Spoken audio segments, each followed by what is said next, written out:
अखन अहाँ सब सुन रहल छी जय बाबा विश्वकर्मा मुजी के शानदार प्रस्तुति।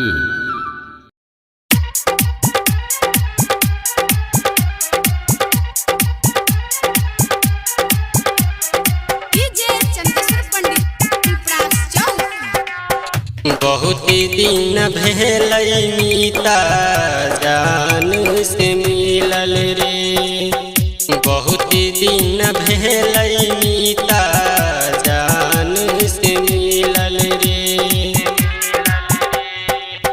छोड़ के गेलियहि परदेश भूल त न गेलहि रे, छोड़ के गेलियहि परदेश भूल त न गेलहि रे। बहुत दिन भेल मीता जान से मिलल रे, बहुत दिन भेल मीता जान से मिलल रे।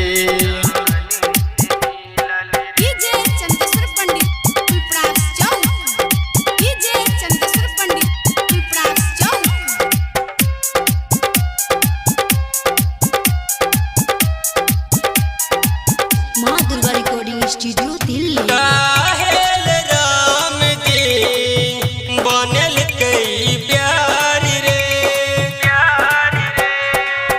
काहेल राम जी बनल कई प्यार रे। कलंक के दाग किया माथा पे लगावैले, प्यार कौन चीज छियै, प्यार कौन चीज छियै दिल से लगाबै छै। बहुत दिन भेल मीता जान से मिलल रे, बहुत दिन भेल मीता जान से मिलल रे।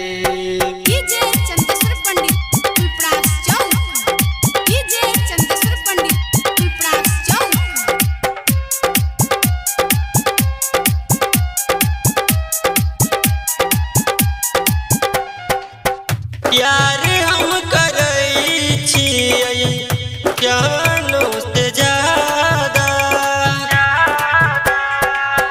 प्यार हम करै छियै जानो से ज्यादा। दुनिया भर में कोई नहीं करतै भरोसा, कोना जीतै राकेश राज, कोना जीतै राकेश राज तोरी के जैतै। बहुत दिन भेल